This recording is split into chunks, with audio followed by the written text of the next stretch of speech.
es el Día Mundial del K-Pop. ¡Woo!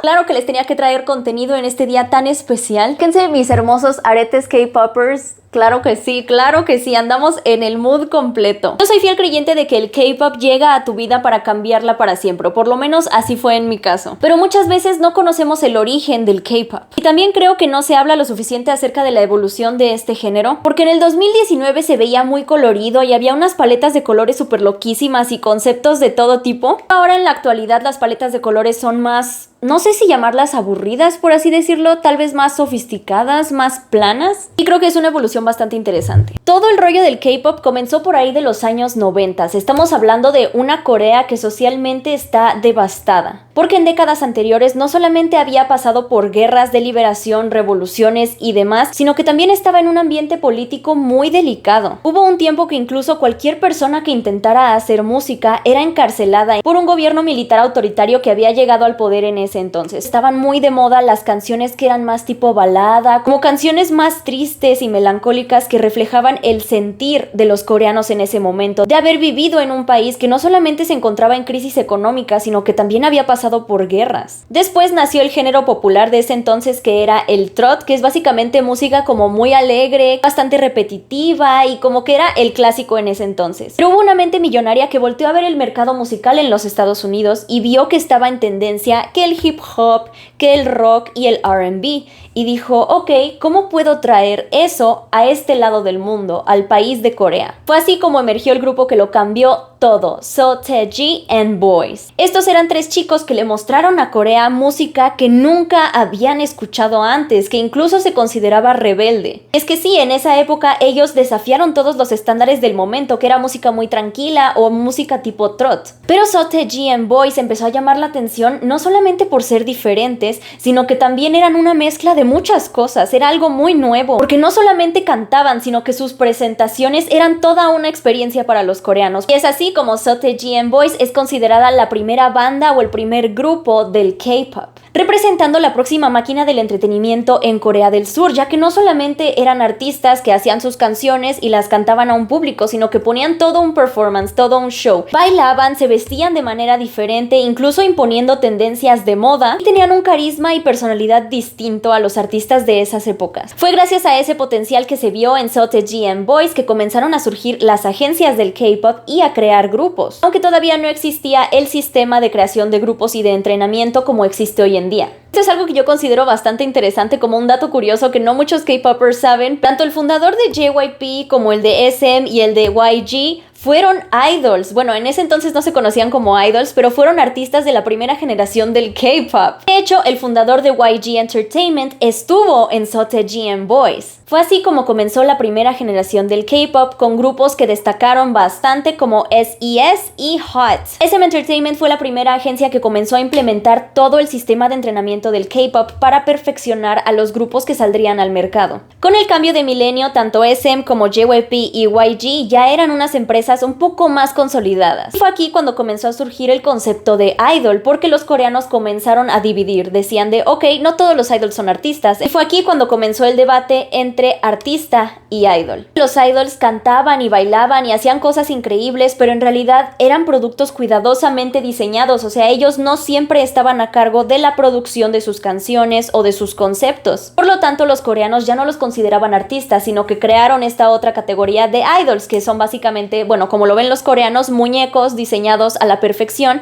para que se vean increíbles y cantan y bailan y punto. Eso no lo digo yo, lo dicen los coreanos. Es así como comenzamos a ver la segunda generación del K-Pop, con nombres tan grandes como TVXQ o Super Junior, que ya eran más cuidadosamente manejados y diseñados. Fue más o menos por estos años que se comenzó a abrir el mercado internacional para el K-Pop, con grupos como las Wonder Girls de JYP Entertainment, que por primera vez salieron a un programa de televisión extranjero en los Estados Unidos, haciendo que el K-Pop ampliara sus fronteras al mercado global, comenzando por intentar ganar terreno en los países de China, Japón y obviamente en Corea del Sur, en la burbuja asiática. Pero no fue sino hasta el 2012 que el K-Pop realmente rompió esa burbuja asiática. con Gangnam Style de PSY, que yo les puedo asegurar que todos en este planeta hemos escuchado Gangnam Style al menos una vez. Bueno, por lo menos de mi generación para arriba, porque para atrás no sé. Este video musical de Gangnam Style rompió récords mundiales en YouTube principalmente. Y fue la primera vez que Corea del Sur realmente estaba en el mapa para las personas alrededor del mundo. Y ahí ya empezaba a cocinarse la tercera generación con super éxitos globales como lo fueron 21 y Big Bang de YG Entertainment, que llevaron la música a otro nivel, y sobre todo Big Bang, que empezó a convertir a los artistas, a los idols, en íconos de la moda. Y me estoy refiriendo a G-Dragon, y fue en esta época cuando nació el primer Lightstick, también gracias a G-Dragon para Big Bang. Esta evolución de los idols como figuras públicas, como celebridades y como personas a las que aspiraban a ser los coreanos y que empezaban a filtrarse en el mercado global,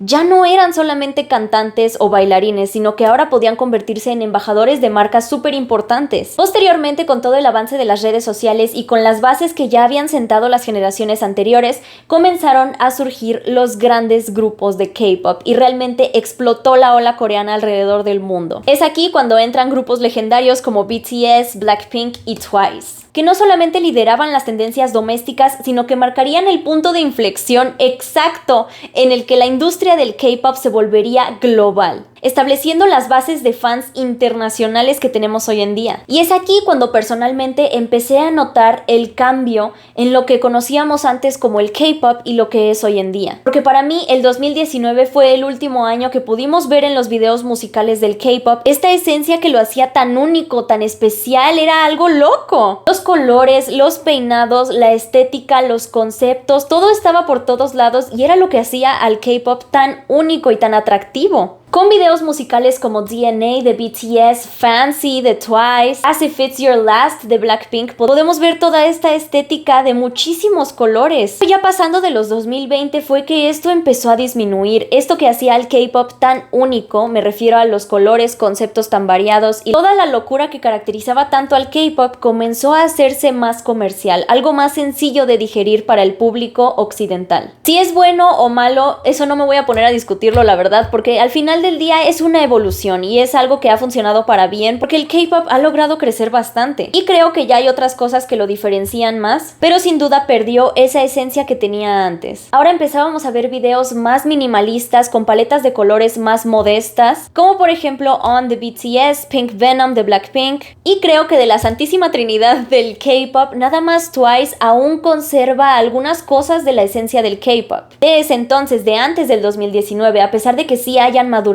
su concepto exitosamente, aún podemos ver algunas cosas que hacen referencia al K-pop de antes del 2020, como los colores o los conceptos. Es así como ahora llegamos a la cuarta y quinta generación, que creo yo que el verdadero cambio y reset cultural de estas generaciones fue New Jeans, porque llegó a introducir un concepto más nostálgico, más retro, más 2000ero y sobre todo más simple, que en ese entonces cuando debutaron se sentía demasiado fresco, pero hoy en día yo ya lo siento muy sobresaturado. O sea, está sobresaturado de cosas simples en el K-pop, que no es necesariamente malo, pero realmente espero que ya pronto cambie esta tendencia a algo un poco más loquillo, ¿saben? Y pues como ya sabemos, hoy en día el K-pop se ha convertido en una mezcla de todo tipo de géneros y ha trascendido a ser mucho más que un género. Ahora es todo un fenómeno cultural, representando una de las industrias de exportación más importantes para Corea del Sur, ya que esta industria vale miles de millones de dólares. Y ahora muchos idols han logrado convertirse en embajadores de marcas de lujo y en superestrellas globales. Díganme en los comentarios si ustedes ya conocían acerca del origen del K-pop, cómo es que comenzaron a escucharlo, cuál es su banda favorita ahorita y cuál fue la primer canción de K-pop que escucharon. No sé si la primera fue Gangnam Style o fue la que sacó CNCO, o no me acuerdo si era Piso 21, que fue de CNCO con Crayon Pop. A mí esa canción me encantaba y ni siquiera sabía que era parte K-pop. Espero que hayan disfrutado de este video y recuerden seguirme en mis redes sociales. Me encuentran en TikTok, Instagram y YouTube como Hey I'm Blair para más contenido de K-pop.